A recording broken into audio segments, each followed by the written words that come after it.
New topic, combination of oxygen with hemoglobin.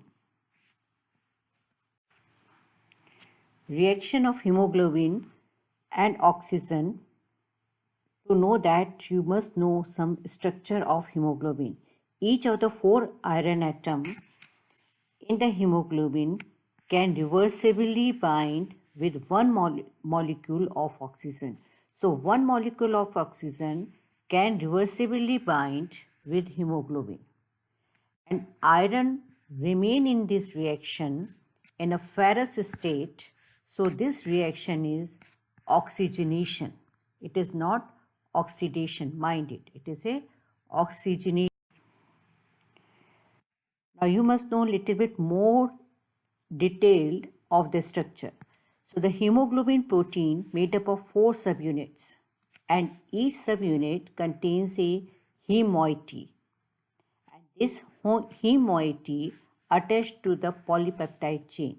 We all know this. Now heme is a porphyrin ring complex and include one atom of the ferrous iron state. So each 4 iron atom in hemoglobin can reversibly bind one oxygen molecule. And in this binding, iron stays in ferrous state. So the reaction is oxygenation, not oxidation. Means each hemoglobin contains 4 subunits and each heme is a porphyrin ring which contain one atom of the ferrous iron. So how many ferrous iron is? 4 ferrous iron, and 4 iron atoms in hemoglobin can reversibly bind with one molecule each, means 4 molecule of oxygen, or you can say 8 atoms of oxygen.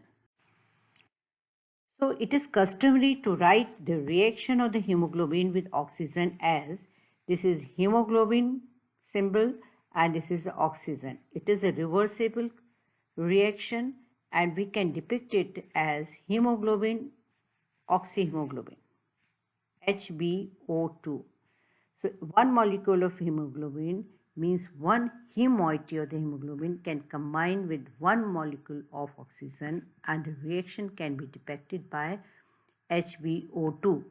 Because it contains 4 deoxyhemoglobin subunits, so it is can be represented by Hb4. Once it is Hb4, then the O oxygen should be written as O8. So the Hb4O8. So the 4 deoxyhemoglobin units determines the affinity of oxygen. Now this is the exothermic binding of oxygen. And this is an example of homotropic chain.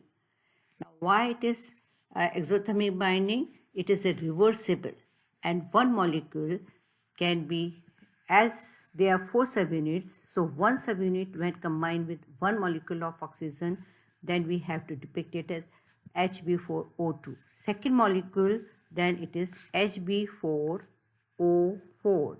Third molecule of oxygen when combined, then it is Hb4O6.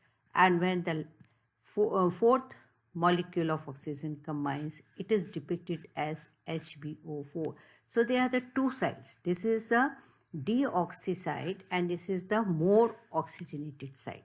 It is less oxygenated side and this is the more oxygenated side. So oxyhemoglobin you can see here, and this is the deoxyhemoglobin.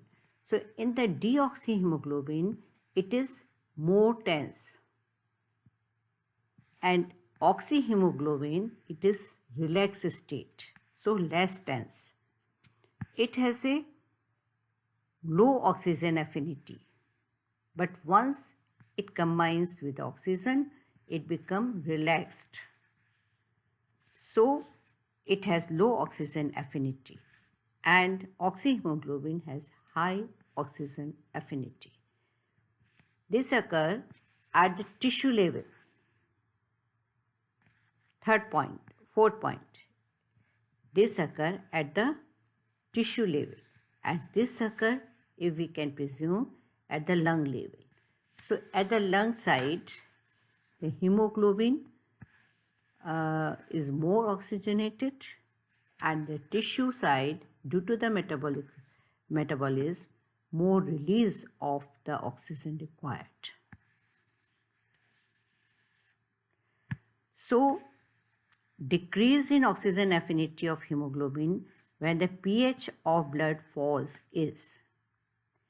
So decrease in oxygen affinity means binding of oxygen is less in this condition, and this occurs at the level of tissue when the pH of the blood falls much, and this is called Bohr effect, and this is called.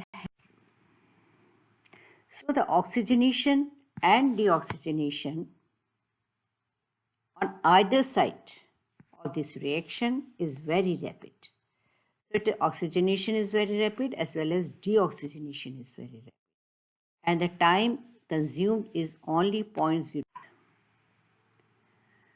Now why it occurs? It is very rapid because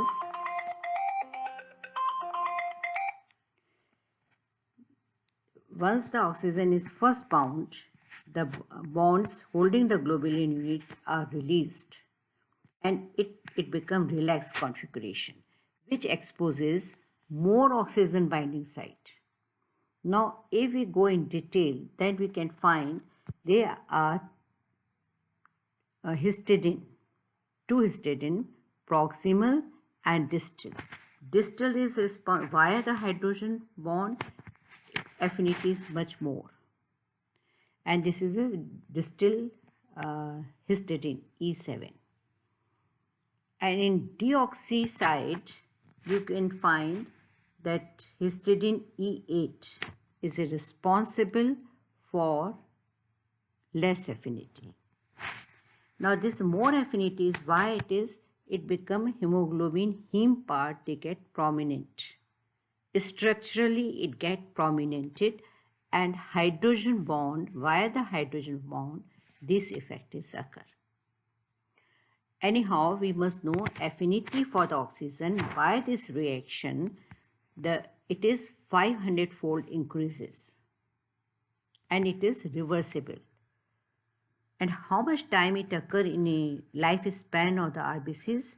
It occurs for 108 times in the lifespan of a red blood cell, and the lifespan is 120 days in case of normal RBCs. So how much time, how much days, how much times it can occur? 108 in 120 can be detected here, that the SaO2 can be in at a low site, the saturation may be much more. So you may subscribe for more short lectures if you like. Thank you.